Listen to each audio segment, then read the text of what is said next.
Just wanted to really quickly welcome everyone. We're so glad that you could be a part of this panel discussion today. And we are always grateful to AAQEP for their partnership and their support of all of the institutions and our colleagues across the NYSATE-NYACTE memberships. And April is also here from NYACTE. So we just both wanted to welcome you. We'll briefly at the end of the slides today, we'll talk about a couple of other upcoming webinars that we will be offering just as we close out the semester. But that's it for now. Thank you so much, Mark.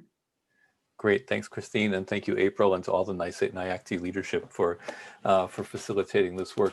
We just have a couple of housekeeping slides that we can click right through. We're also practiced at living in this doorway of Zoom that you all know it already right now, but there are your controls. You know the drill. We can move ahead to the next one. If you want to, you could change your name so people know where you're from, and there's how that little setting is done. And if you've got some questions for the panelists, you know, we're all NYSATE-NYACTE colleagues, so we don't mind interrupting each other even probably, but you could put it in the chat as well, whichever way you prefer to do it. So let me introduce the panel then. We're delighted to have representatives from three successfully accredited AAQEP members, all from the last semester's work in the spring, each of whom in a different way adapted and worked through the pandemic changes with one semi-virtual and two wholly virtual site visits. So happy to, just delighted to have Kate DaBoll-Lavoie, Dean of the School of Education at Nazareth College of Rochester here, Katia Gonzalez, Professor and Chair of the Education Department at Wagner College, and Tom Mastro, Director of Academic and Student Affairs from the Department of Teaching, Learning, and Educational Leadership at Binghamton University. And Sungti and I are here from the staff. We're also joined by at least one other staff colleague as well, Karen Lowenstein, who's our new Director of Member Services. If you hadn't had a chance to meet Karen yet, you will, because she'll be coming around to all the cohorts. She's been to some already, and delighted to have her joining the team. And apologies to any other colleagues on staff who are here that I might be missing because I'm not clicking through the pictures quite rapidly enough. So we really are going to devote most of this time to questions with the panel, but just a couple of quick AAQEP thoughts and updates first to put it in a little bit of context. Here's just a little bit of a review, and I just want to acknowledge, as I did in the last session we did as part of this series, that New York and all three sectors in New York and many institutions in New York, many individuals in New York, played a big role in AAQEP's being able to be launched. So here's the little brief overview and update. The Regents gave us the go-ahead in May 2018. The first site visits were that same semester. Actually, first visits conducted a little bit before that, with decisions shortly after. As of the fall of 2020, where we are right now, there are 7 New York State providers that are accredited, all listed there with the names of those that are represented on this call underlined, and we have folks from some of the others here as well. So right now, 63 New York State members from across all three sectors. We are doing all of our work virtually right now, but we really look forward to having face-to-face things return as well. The next slide will give you just a little bit of just a few words for those of you who are AAQEP members, and just to reiterate where our priorities are and how we seek to work with you as you go through this. You know, the last phases, we're so delighted to hear the news about vaccines being viable, treatments being approved. So we really do think there is going to be a light at the end of this tunnel. But in the meantime, safety remains the top priority. We try to organize everything that we do around that. That's why all of our site visits and all other events are virtual until June, at least June of 2021. We're just moments ago out of a meeting as a staff about the Quality Assurance Symposium coming up in February, which is also virtual, but we think legitimately you'll actually get an awful lot out of it. So if you haven't registered, I urge you to go ahead and do that. The virtual is going to give you great opportunities to see recordings of sessions you missed and all good stuff like that. So that's what we're doing now. We do want you to know as well that since your program practices are being altered, if you were in the doorway chat before, as we were getting going, you know, Kate was mentioning placements that have been shifted and moved. You've all had placements shifted and moved. We're all still catching up. And as an accreditor, we want you to know that we get it. that the state guidelines and requirements that are provided to you are really determinative of what you have to do. We know there will be a generous use of asterisks as people are putting data tables together, and we only ask that where alterations have happened that they be noted, documented briefly, so that we know about them. And we are gathering information so that all of our review teams and our accreditation commission are aware of the kinds of things that are going on. The resilience and responsiveness, the creativity and innovation that all of you are showing in your work, that your colleagues on the faculty are, that your candidates are, and that your partners in the schools are as well, are just a source of so much admiration and appreciation. And that will be reflected in the quality assurance work that's being done, certainly along the way. And we're committed to making sure that our all of our reviewers, all of our commissioners have a good understanding of the things that are going on, and can make a reasonable look and give reasonable feedback on all those bases.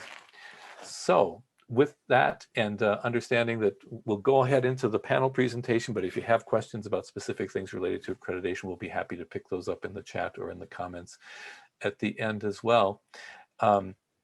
I'm realizing now the only thing we didn't decide was the order of who was going to speak first on these things.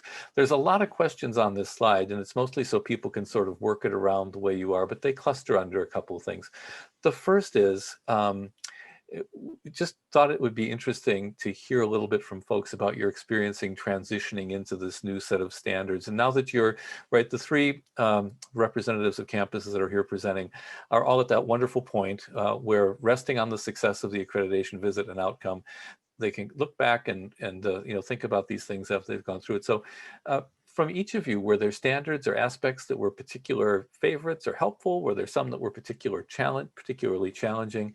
And in the course of the accreditation process, what were some of the big lessons learned? Then we'll come to talk about process in a minute, but maybe if we think about just the standards, the evidence you pulled together, what was learned, and what were the high points, if you will.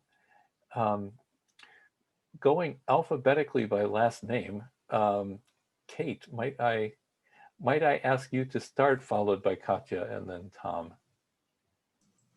Sure. I might start with a couple, and maybe we can weave back in as Tom and Katia share.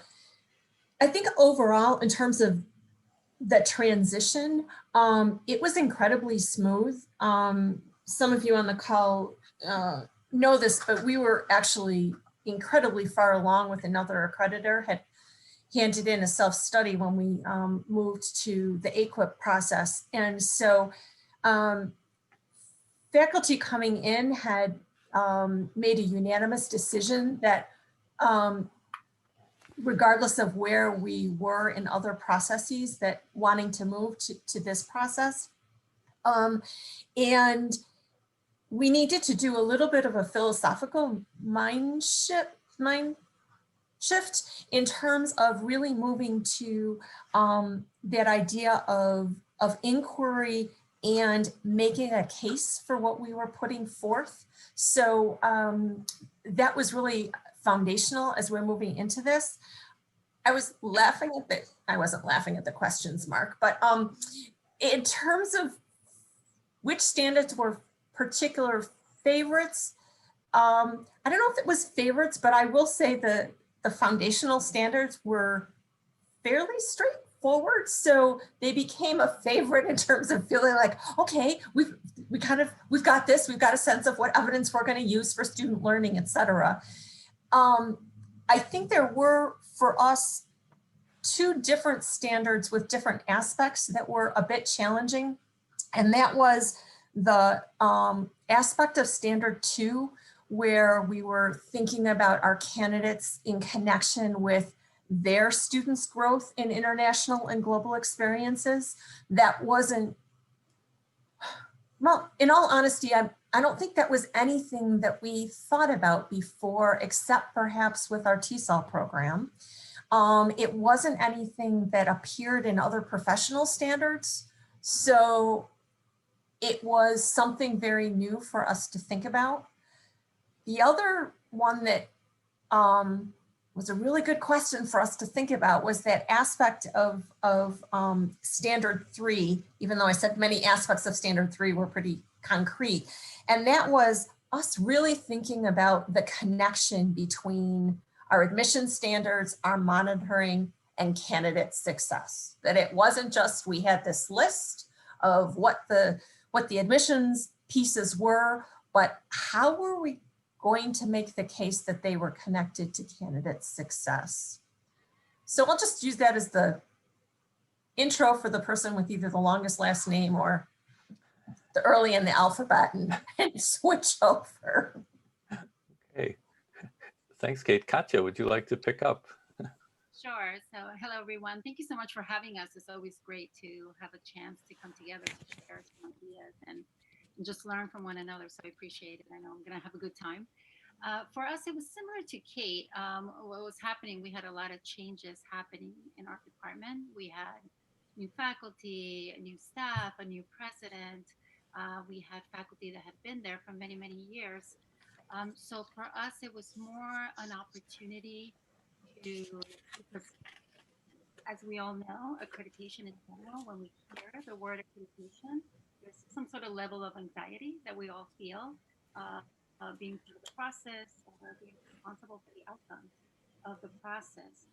So the first thing that we did was really trust the philosophical foundations of AAQEP, where, you know, we were being asked to critically think about the work that we're doing, to reflect, to work together. And so we worked really, really hard as a group to reframe our thinking on how we approach this whole process of engaging with the accreditation process. So what that required was a lot of meetings, that we had a lot of weekly departmental meetings, and we utilized the standards as foundational points to engage in very important conversations, to kind of figure out where we were coming from, why we were doing certain things. Did all stakeholders feel the same way that we felt?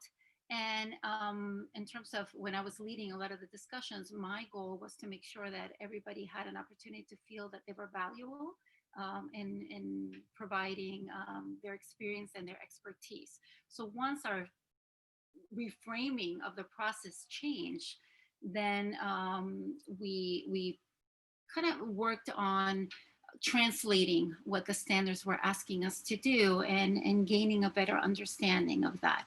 So in terms of particularly enjoyable, I mean, they were all important. All the standards helped us work in specific areas. For example, 1 and 3 allowed us to do a lot of the task-oriented work that we needed to do. For us, I mean, we noticed that we spent more time with standards 2 and 4. So I'm going to assume we enjoy those the most, because the meeting started for 1 hour and then we engaged 2-3 hours. We were going on, of course, with chocolate and, you know, and some drinks there and coffee. But we spent significant amount of time with 2 and 4, because we really enjoyed bringing in the different stakeholders into the conversations of those standards. What we did notice in general, when you're working with standards, for us, what worked was having a balance of task with philosophical discussions. So if a lot of the meetings were just task-oriented meetings, then it just didn't work for us. If all the meetings were all philosophical, a lot of times we felt like we didn't put anything in writing. So we needed to make sure we had a balance. So I don't want to take all the time right now, so hopefully we'll have more time to explain the different ones, but that's where we were coming from, basically, is reframing how we thought about the whole process.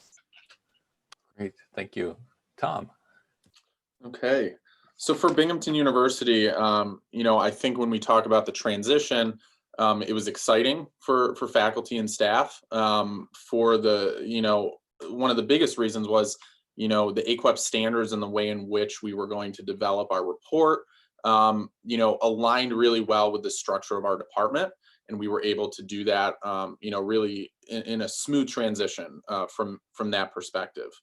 I would say, you know, a particular favorite, when we look at the standards, I would say it would be that standard 3 around quality program practices. And what we noticed was it really touches on all areas of the department. both, you know, from an operational standpoint and from a curriculum academic standpoint. And, you know, as a department, we really looked at our curriculum, we looked at our standards and our alignment to standards. So we were able to refine those types of processes, you know, early on in the process. When looking at, you know, our clinical experiences, we were able to refine and, you know, establish really strong partnerships with, you know, our community partners, our K-12 partners, and our clinical experience, director of clinical experiences, really looked at the vision and mission of that office around partnerships, and that it's more than just simply placing students to meet those requirements, but it's really developing those strong partnerships so they're mutually beneficial between us and the partners. And then looking at our admissions and monitoring processes was another really exciting thing that we were able to do, and really revamp, you know, the way in which we review applications and ensure that we have, you know, strong candidates entering our programs, and how we do that, you know, through that monitoring process. And, you know, from my perspective as the director of academic and student affairs, you know, I really, you know, look at the continuous improvement aspects of the department. So how we're doing that, and we were really able to develop, and, you know, I'll talk about this later on in the panel, but developing a really strong continuous improvement, you know, initiative for the department, and which touches on all of the different standards, and, you know, AAQEP's, you know, mission and model. And that was an exciting thing, you know, both during the preparation for our AAQEP report and after, when we started reflecting on, you know, next steps. Thank you. Maybe just before we transition a little bit, just a follow-up. I have a follow-up question in common for Kate and Tom, and then Katia, I have another follow-up question for you that's a little different. So, so maybe first for Kate and Tom, you both mentioned admissions processes and monitoring and looking at those things. I'm just kind of curious, were there particular things you learned from that or gained from that? And this, by the way, in terms of in relationship to other standards, rather than standards being externally set, the challenge that's put is, you know, how do we decide who we're going to serve? How do we set admissions processes to bring folks in and then bring them along? And admissions policies are certainly one of those things that can become sort of ossified, and you just do what you do because you've done it for a long time. So I'm kind of excited to hear that you both took a look at those and found some things out. So just curious, any interesting things you learned through the process of doing that, or alterations in practice? You want me to start, Kate?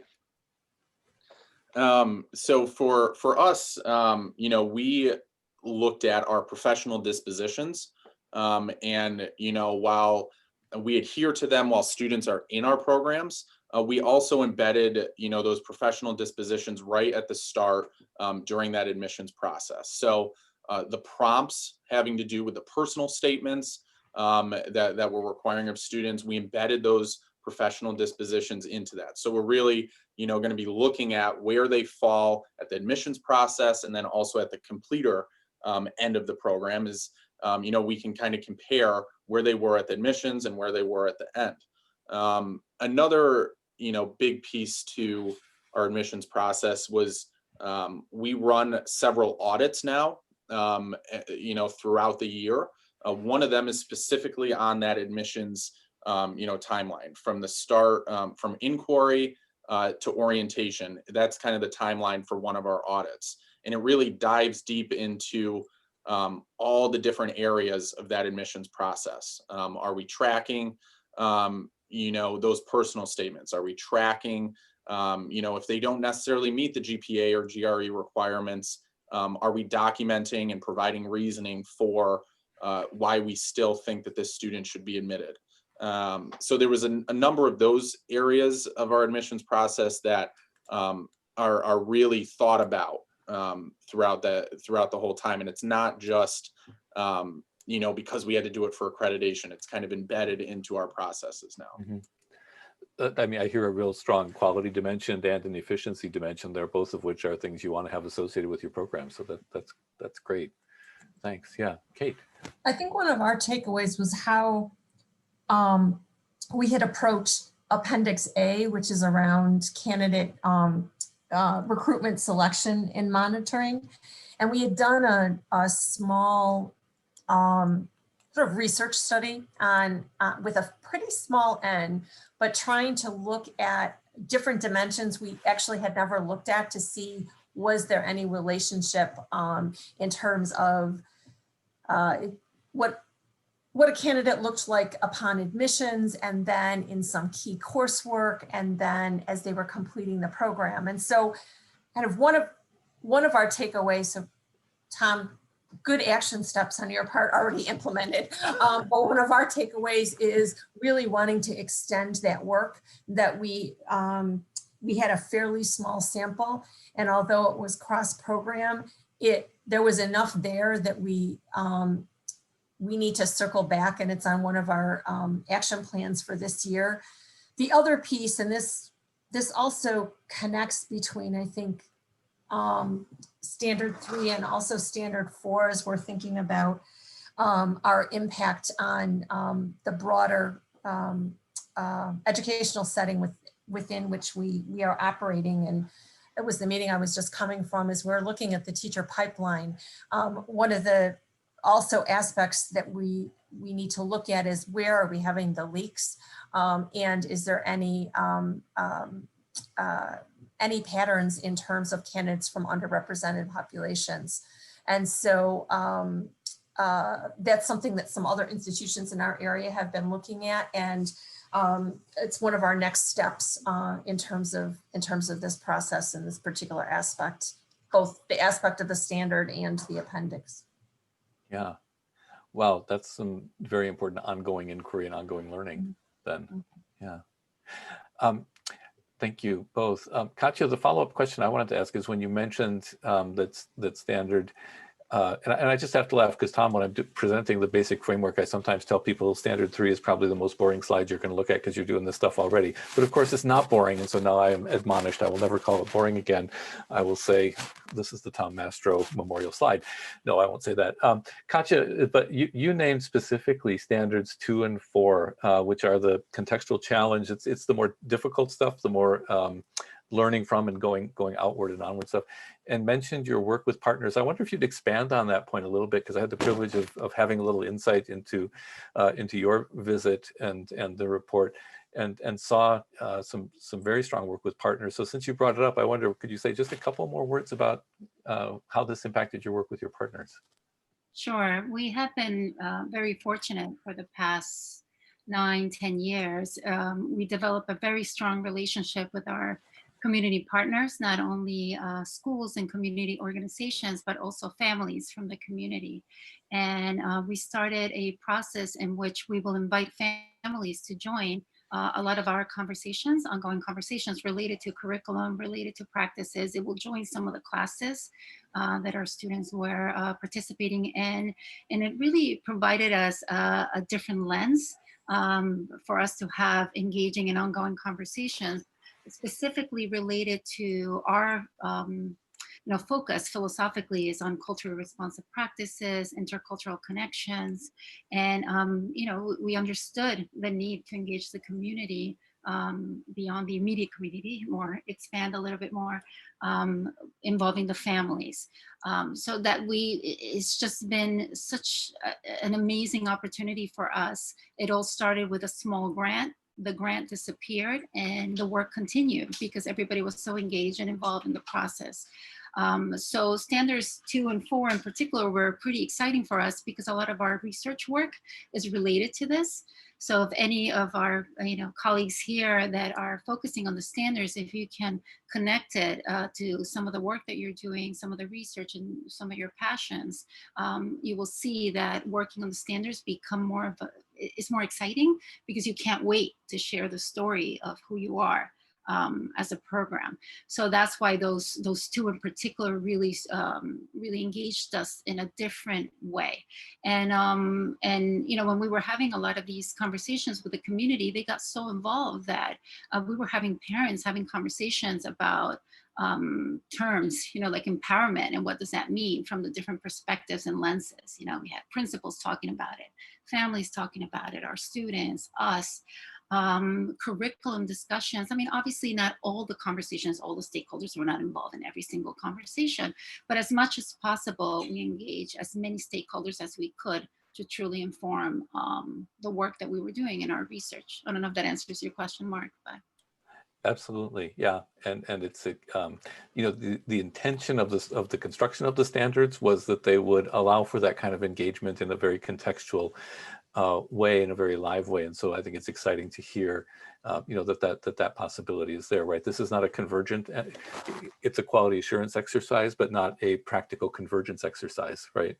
As we do it. So these are, and all three of you are doing great things in that way. I think I'm going to turn the conversation now a little bit more in the direction of the next set of questions, which everyone saw. I don't know, Sungti, if you want to flash them up again for just a moment, but only for a moment, if at all. And that is on the experience of the accreditation process, because we often find in our cohorts that people are really interested to hear from people who have successfully navigated the process. And so the last couple of lines on the slide, or a few slides down there, is how did you experience the accreditation process? Were there any, and by the way, just to give you all a warning, panelists, maybe we'll go in reverse order this time. So Tom, start with you, and just to shake things up a little bit. Were there some of the processes, and you did sort of touch on this already, so that's okay, that's good. We maybe, you know, but maybe there's something more to add. Were there steps in the process that were valuable? But also having hosted a visit, you know, do you have any advice you'd have for people? Because I think people do like that practical advice. And just to put it in context, Binghamton's visit was right at the beginning of the COVID crisis. In fact, your students were returning back to campus just as the visit took place, and that was just about the time that people had to be sent away again. You had a semi-virtual visit, mostly because your team lead hurt his back badly, and so you had to pipe him in, but the rest of it took place. The other two visits represented here were entirely virtual. So we have a little mix of the on the ground and the virtual visit. So Tom, practical terms, what would you say about the process and about tips or advice for folks who are looking forward to hosting a visit?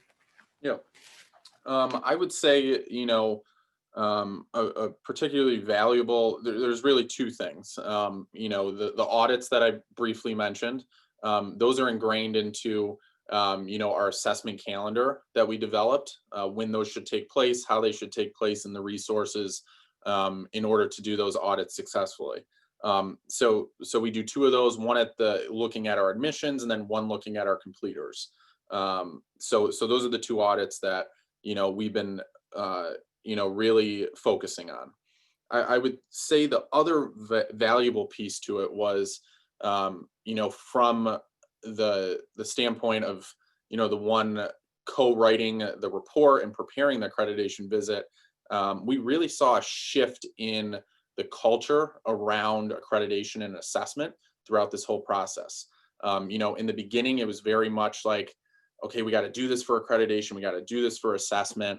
And it really shifted to this culture of, you know, just looking at data, not just for accreditation, but really looking at it for, you know, that continuous improvement mindset. And we saw, you know, a shift in the dynamics between faculty and staff, and staff and faculty, and, you know, the collaboration between, you know, all of our programs. And, you know, it, like I said, it started with, you know, we have to do this for accreditation, to now, you know, we're going to look at data and we're going to do these continuous improvement things, you know, for the better of our department, which was really exciting to see that shift. And, you know, that's continued, you know, even after we've been accredited.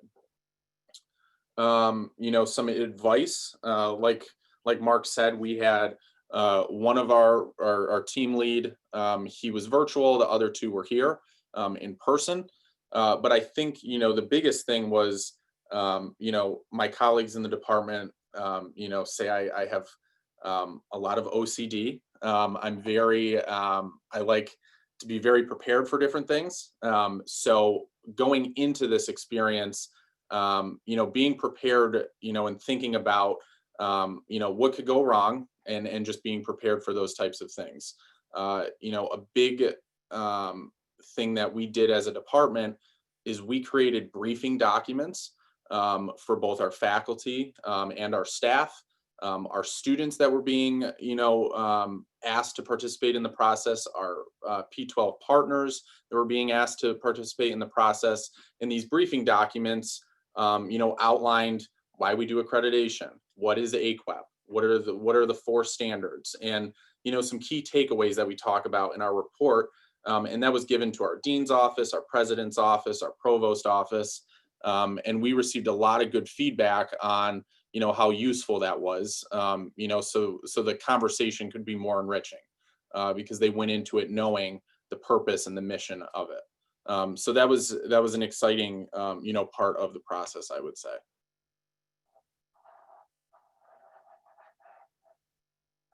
Apologies, I was muted there. Tom, just as you're finishing up, I'll just say, you had a fantastic local practitioner. Katia, you did as well. Kate, I'm sorry to say, I'm not sure who yours was, didn't know, but how'd you go about picking that local practitioner and getting that person brought in? Yeah, so ours was a triple alum of our department. So he went through our initial program,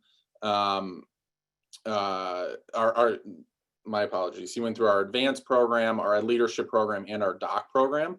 And he's a local superintendent, assistant superintendent. And, you know, he's very active in both the community, his school, and the university. So, you know, we thought it was a great fit to choose him, and he was very engaged in the process, and, you know, wanted to learn more, and you know, really was very detail oriented, and you know, knowing the importance of this, you know, position. So that was really good to have, you know, someone that was really engaged in the process. Great. Yeah, and I just want to throw that in because I know it's a question that people ask often. Katia, turn to you. Yeah, so in general, what worked for us was, before everything started, was seeking out other colleagues that had gone through the process so we can get some sort of template to get an idea of how other reports were written. So that provided a little bit of an idea on how to approach the overall process. And I would recommend for anybody just starting this is to really find your voice, because you do have flexibility on how you approach the narrative, the written narrative. So even though you have a template and you have the standards to guide you, what worked for us is really having an opportunity to write it the way that we could express all the different areas and points that we wanted to make.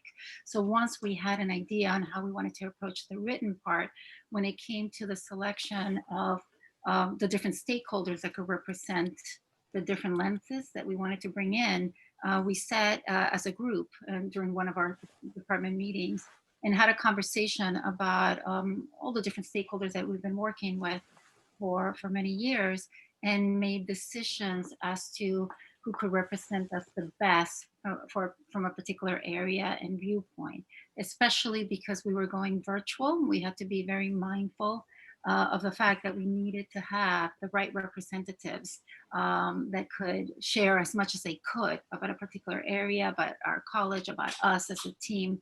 And that took a while because we really needed to select the right people for this. And we were fortunate that we had a large group to do that. And you know, it can be challenging sometimes, especially during COVID now, to make sure everybody has access and availability. So in that sense, the selection of our key partner for the review team came after we had a conversation, and then we spoke to our partner and explained what this will entail. And we made sure that we didn't kind of, you know, how because I'm similar to Tom, I'm like you a little bit. I like to make sure I'm very structured and organized, but you know, my recommendation is when you're thinking about this process is to be okay with some flexibility, because just because we may be a particular way doesn't mean that all the stakeholders will approach the task in the same way. So you tend to gravitate towards people that have a similar personality or disposition when you're selecting people, but at the same time, that may not be representative of all the different voices. So being mindful of that. So in that sense, we spoke to our partner, and he was more than eager to participate in this, making sure way before time that he had the availability, because he's very much engaged in the community. So making sure that you're structured and organized in terms of your time frame as well. Great, thank you. And Kate. Sure, and I have leaf blowing going outside, so tell me if I need to close my window if it's coming through. So in terms of steps in the process, I think that there are some steps that are part of the AAQEP process that were particularly helpful. And then I'll point out a couple things that we did that I think were helpful, some similar to what Tom and Katia were talking about. I probably can't overestimate the impact of the cohort calls and just being able to connect with colleagues. So, and then we had a sort of a sub cohort of a cohort, which I will say is Tom and colleagues at Westfield, where we were all doing site visits at about the same time. And so we were actually able to then engage in different kinds of conversations when we were at that point of, well, how are you thinking about this? And what are you doing in terms of this? I will also say in general, the access to staff, as we were all probably part of some of the newer cohorts, the fact that there was consistent ability to connect when we had questions was really important. And I agree with Katia in terms of a sense of structure for what the report would look like, but also very much valued being able to organize it in a way that made sense to us, that helped us, you know, tell our story. And local practitioner, it took us a while. I actually asked for recommendations from all faculty and staff, but it was that trying to find the right balance between someone who knew our program, but didn't know it so well that they were, you know, that they were a cheerleader, but maybe not our number one, you know, our number one cheerleader. So we actually ended up asking someone who was an alum from many, many years ago. He had not taught with us as an adjunct, because lots of the people we were thinking about actually were also adjuncts, which could be fine, but he was a local principal, and he was absolutely wonderful. And there was such an impact, as he will talk about the experience on him. He's now moved to a assistant superintendency, and we're developing a new partnership as it's given him just this other understanding of our joint work. So that was great. Also picking up on what Katia said in terms of the right people, we did a lot of asking everybody, who are you thinking about in terms of someone with this particular role, someone with this particular role? So really trying to get the breadth of programs represented, the different perspectives, and going back and forth like that to lead the work. We ended up having what we called data moments, and I think it's somebody else's idea. I don't know if it was somebody in the cohort or someone in New York State, but every School of Ed meeting, we'd have a data moment where we'd look at data and we'd share in different kinds of groupings. What do you see? What are our action steps? And although it was tied to this particular process, as Tom had noted, how some things are now kind of embedded. The other day we were talking about some D&I and anti-racist initiatives, and people started talking about, we need to think about this in many ways, including how we structure data moments. So it really kind of showed, I think, how embedded we were. we did a lot of the other kinds of prep things that Tom and Katia talked about. We also prepared an executive summary and a reader's guide that we shared out. I think that that not only was good for the site visit, but also helped tell our story more deeply. You know, our president knows of our teacher education programs, but it was another way to not only prep for the visit, but also to share the stories. And I'll just say a funny thing we did for prep was we did, it was going to be Jeopardy, but it ended up being on Zoom. So it was polling. So we had, you know, the AAQEP accreditation game. One of people's favorite questions was, what do you do during the visit when you don't know the answer? You lie, you call a friend, or, you know, et cetera, et cetera. We also did it because I was trying to build everybody's understanding. So we also did things of, you know, for example, how were you involved in the process? How were you involved in the internal audit? So that was really fun. It gave some people things to look for before the study, but and the other thing Tom had noted, think ahead in terms of what the team might be interested in. So those are some of our thoughts. You didn't record that game, did you? We didn't record it, but I have the questions and answers that we thought were the answers. I think there might be, yeah, I think there might be some interest. There is one more little section of questions, but colleagues, please feel free to populate the chat box with some questions you have, or be ready to ask some questions. Just as transitioning into the last set of questions here, and in a sense, you've already started to answer them, so maybe it's just amplifying a little. Wagner and Nazareth transitioned to a virtual site visit with very little time to do it. Our wonderful review teams transitioned to site visits virtually with very little time to do it. We learned a lot from those first visits, including to space things out a little bit more. We found some wonderful things, including that oftentimes a lot of people would show up in a Zoom meeting, and, you know, really great participation and extending the reach. We think there are some things there we'll want to carry forward. So in the last round, and this time, Katia, just because we didn't start with you, we'll start with you and then Tom and then Kate.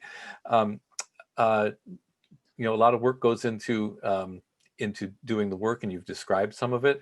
So if there's anything, and you have said a little, each of you, about how you structured the work at your institution, but I'm kind of curious about this one. Is there anything you do differently, because folks who are listening might want to benefit from that?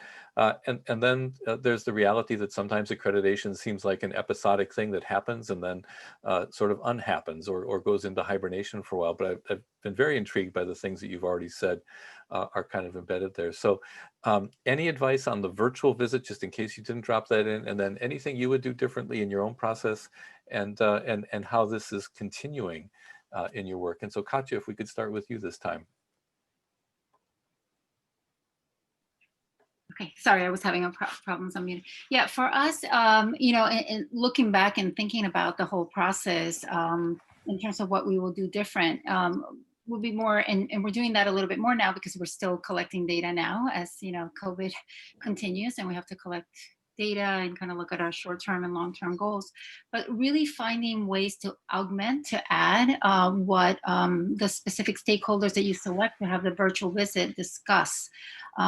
Because it was a quick shift from in-person to a remote kind of visit, we didn't have as much time to gather a database of a lot of the things that we would have liked to show, like work that is happening in the schools, a lot of the work that our students are doing in terms of research and different experiences. So we were able to gather enough, but now looking back, and for all of you that are going through this now, I will say, start thinking about ways in which you can collect digitally information to add to what your stakeholders will share with the team.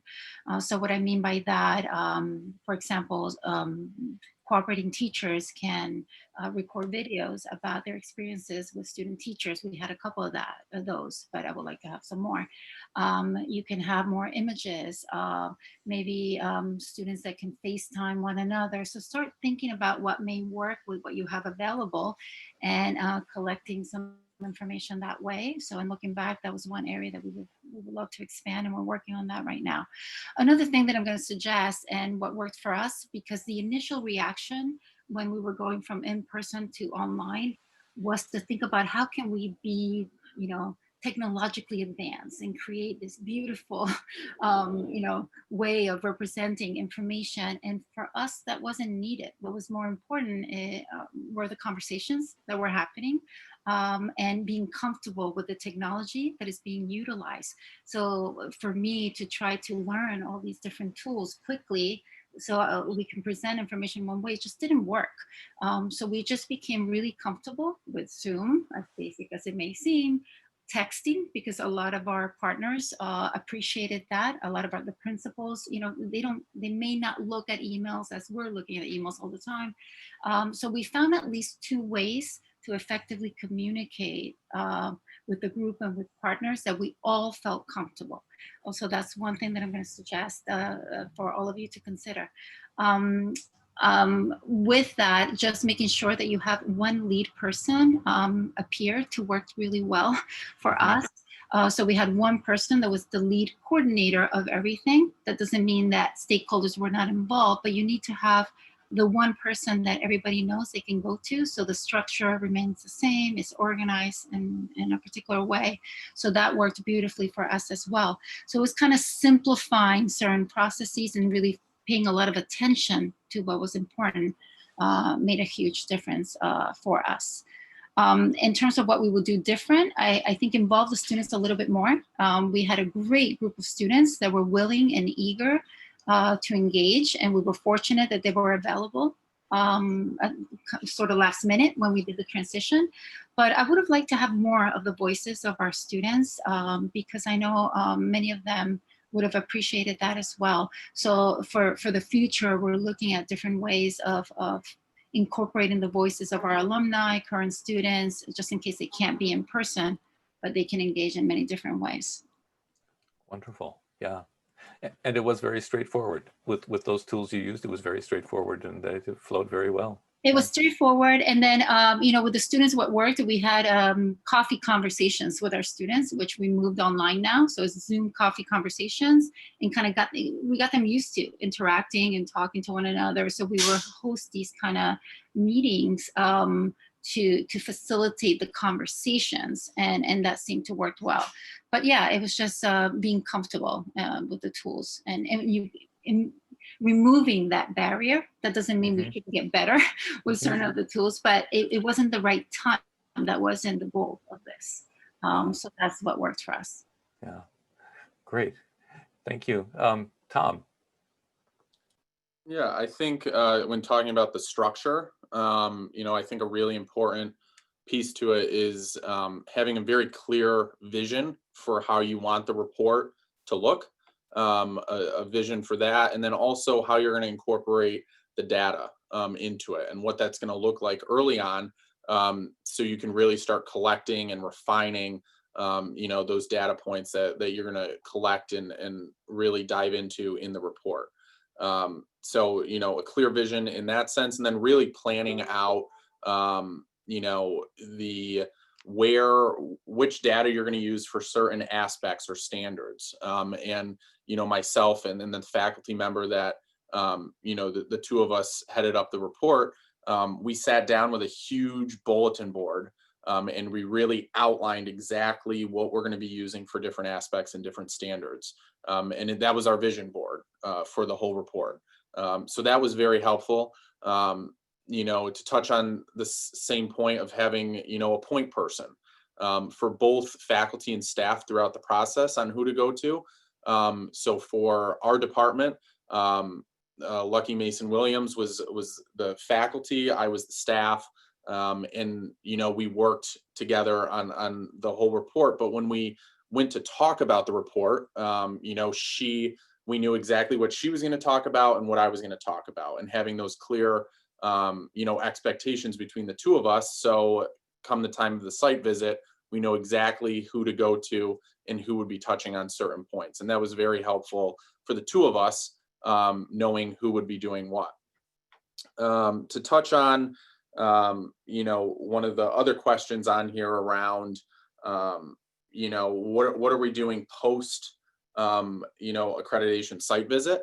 And I think a really useful thing that we did is once we received that feedback from the reviewers, and, you know, throughout the report, there were several areas where we said, you know, these are areas we need to work on. This is a goal. This is an area of improvement.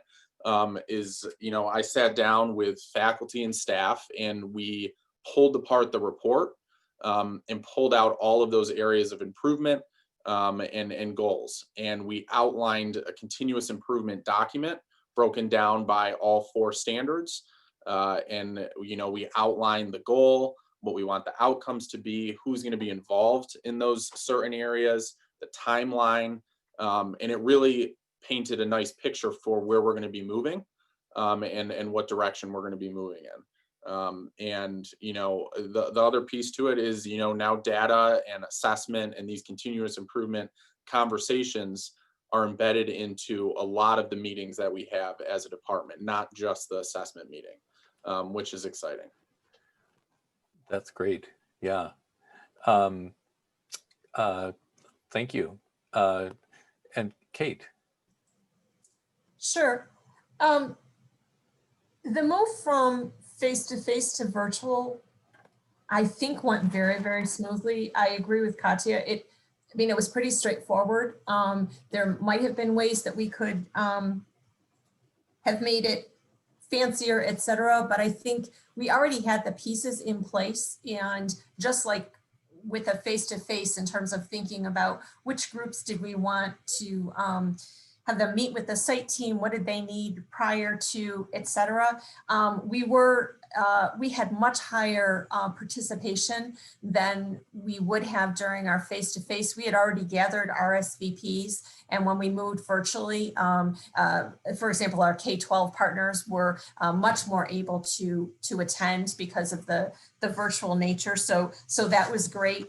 And we also, all the check-ins with our team, with our site team, and the site team leader and I had a meeting the Friday afternoon before our Monday visit, just to make sure that we had all the logistical pieces set. So that worked really well.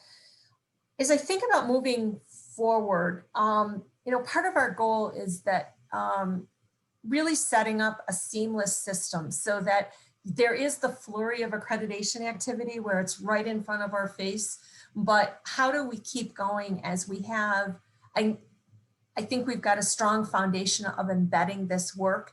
And so it becomes sort of, my hope is for the next dean who will be engaged in this work with the faculty and staff, that the pieces are in place and it's not that flurry 2 years before the document is due or the visit.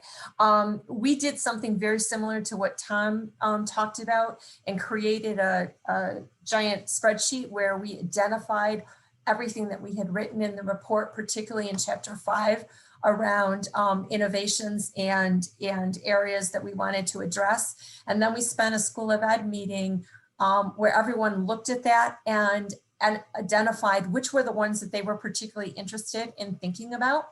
And so now we've got all these small working groups. They were teasing like, how many are we supposed to sign up for, Kate? And in true sort of student fashion, but we've got working groups where we know that that is a topic of interest. The other thing, in all honesty, that I want us to work on is we've had a very extensive quality control system in doing internal audits. And now we've had prompts that we were able to get responses for, and now looking for the harder prompts. So we know about our physical facilities, but now how are we going to actually delve into some of the others that are less clear and more complex? So those are a couple pieces that we're thinking about. I just wanted to add to Kate, a recommendation is to write short-term and long-term goals, because then that can facilitate the work that is being done, you know, as you continue to work on annual reports. And that has worked really well for us too, because we highlighted those. So we constantly have those in front of us and we know, you know, what we're working towards as well. Yeah. I think one other piece is we think about sort of data collection in the time of COVID, so that even though we are through the process, but we are still collecting data, it has been great to connect that back to, I think, the AAQEP philosophy in terms of it would not make sense for us to collect perhaps particular types of data within COVID times that is not meaningful. And instead, having discussions on, okay, we're not going to do that, but we are going to do this. And why are we doing that? Why do we think that it is more meaningful?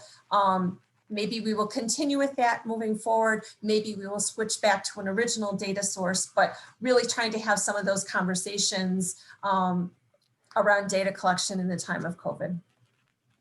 Yeah, no, that all it all makes sense, and the the heartening thing is, I think the path forward and the planning and the ongoing cycles.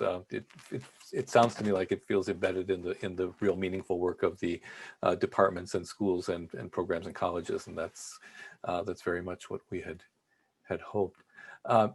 Thank you so much to our panelists. We have a little time left, and please feel free to unmute yourself and ask a question if you have one, or to put the question in the chat.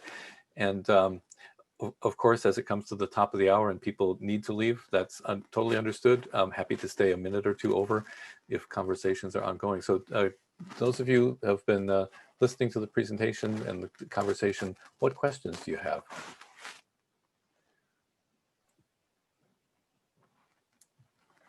I have one question.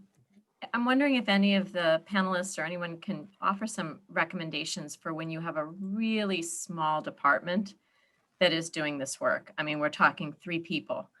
That's the whole team that would be bearing this. 1 primary leader and then 2 others. And if you have just ways of thinking about both gearing up for the report, but then also sort of the ongoing work of accreditation, when you're spreading it across a lot less release time and a lot less people.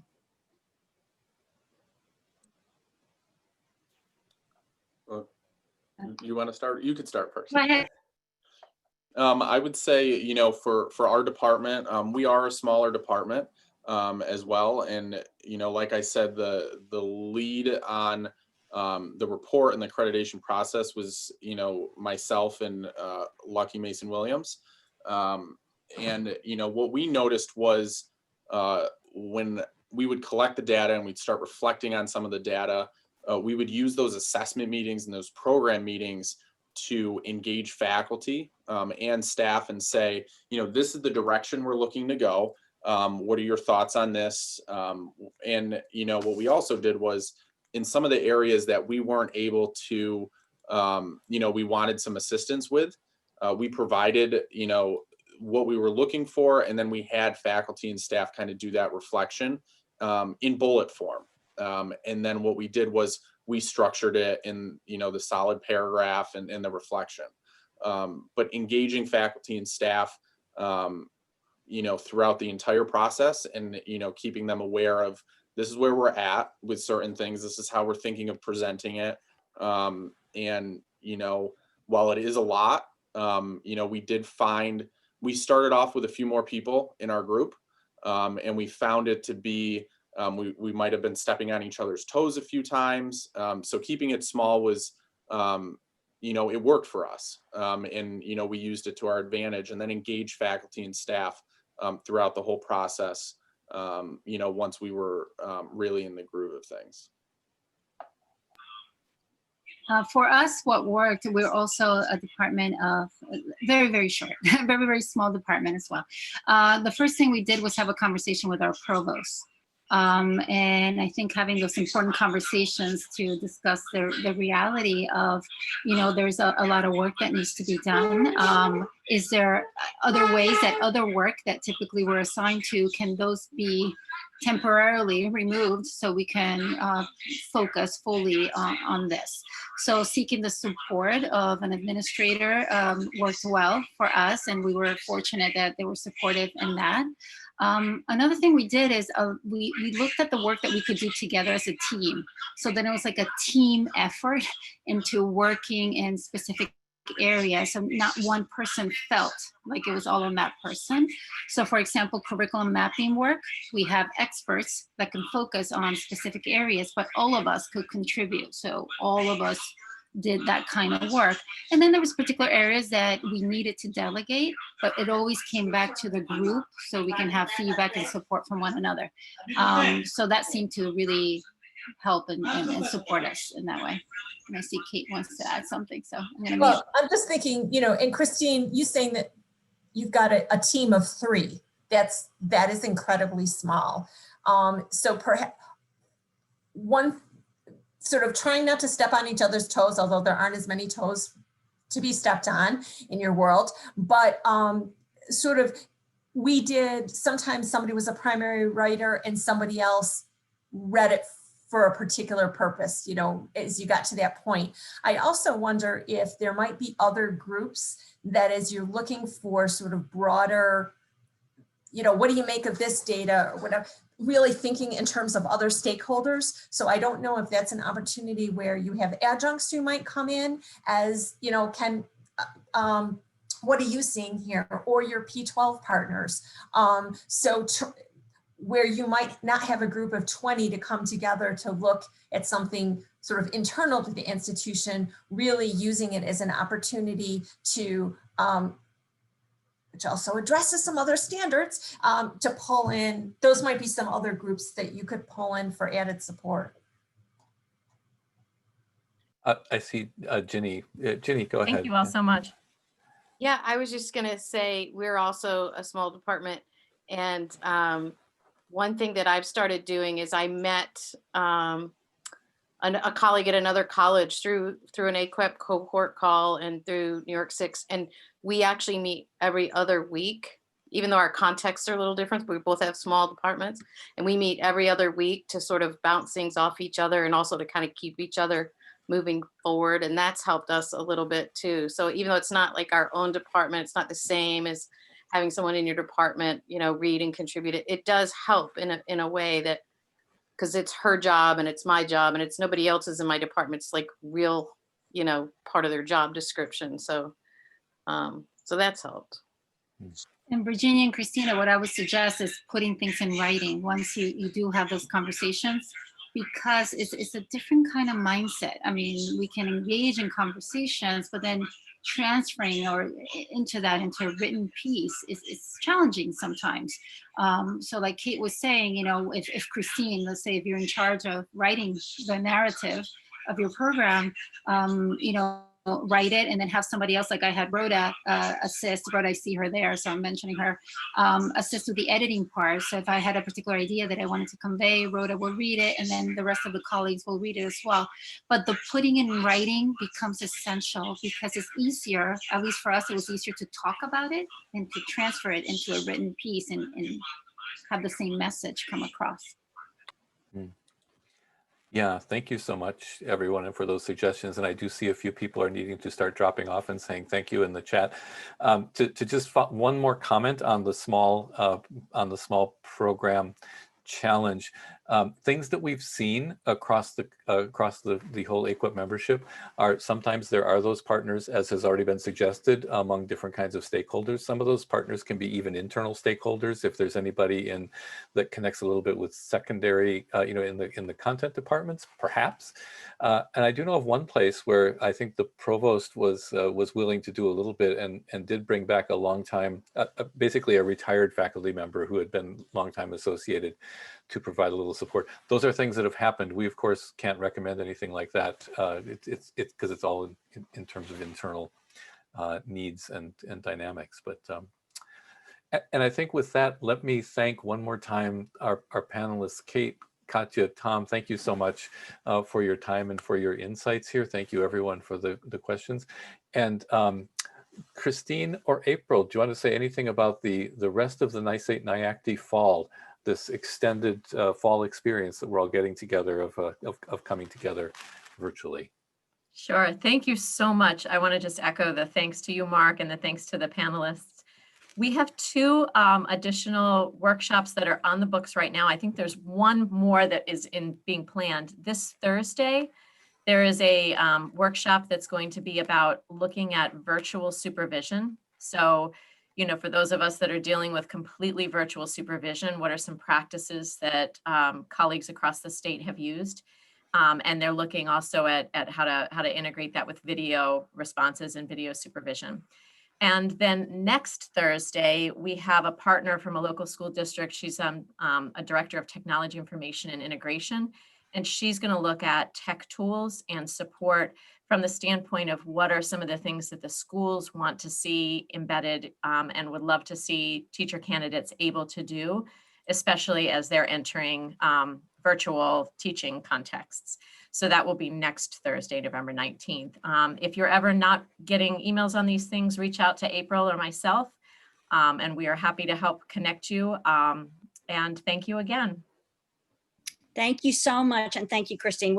I just wanted to add, when we first started thinking about what we could do, and since we weren't able to have the NYSATE-NYACTE conference this year, we thought, well, we'll offer one event per month for the fall and see how that goes. And we've ended up offering, I think it's going to be 9 altogether. And it kind of just took on a life of its own. People had ideas, they had requests, people volunteered. It's been so wonderful. And we really do thank you, as always, Mark, for your partnership with NYSATE-NYACTE. We're always so happy to collaborate with AAQEP. So thanks. All right. Well, thank you so much, everyone, for your time. Just offer this one other comment. One of our good colleagues at St. John's University, Aliyah, made this comment in a cohort meeting a little while. When all of this passes, we're not going back to normal. We're going to go forward to something else, and we're going to go forward to something that carries along things that we've learned right now. So in that spirit, as we continue on through the next months, I look forward to continuing to learn with you all and to see how we're moving this great project of strong teacher preparation forward in New York and across the country. So thank you so much, everyone. Take care. Bye-bye. Thank you, everyone. Bye. Stay safe.